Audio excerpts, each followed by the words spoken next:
Hi guys, good morning. তোমরা কেমন আছো, কোথায় আছো? দেখো আজকে আমাদের কী কী রান্না হবে। এই যে এখানে হচ্ছে কড়াইতে মসুরি ডাল আম দিয়ে টক ডাল হচ্ছে। এই যে হচ্ছে তেল, মাছের তেল বেগুন আর পেঁয়াজ দিয়ে ভাজা হবে। আর এটা হচ্ছে গন্ধরাজ পাতা, এর হচ্ছে বড়া হবে। আর এখানে আছে যে সজনে আলু উচ্ছে দিয়ে সর্ষে বাটা দিয়ে চচ্চড়ি হবে। আর আছে এই যে এখানে আছে কাতল মাছ, আলু দিয়ে কাতল মাছের ঝোল হবে। তখন আমি রান্না করছি। আর হচ্ছে আবার দেখা হবে দুপুরে খাওয়ার সময়। তোমাদের সবাইকে আমন্ত্রণ করব, সবাইকে অবিরাম ভালোবাসা। সবাই ভালো থেকো, সুস্থ থেকো। আর আমার লাইভগুলো, আমার ভিডিওগুলো বেশি বেশি করে লাইক করো, শেয়ার করো, কমেন্ট করো।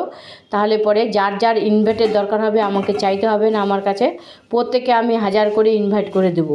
যারা যারা বেশি বেশি করে লাইক করবে, কমেন্ট করবে, শেয়ার করবে, তাদেরকে আমি বেশি বেশি করে ইনভাইট করে দেবো। তাহলে আমি এখন রাখছি, রান্না করি, পরে কথা হবে। Tata, bye bye.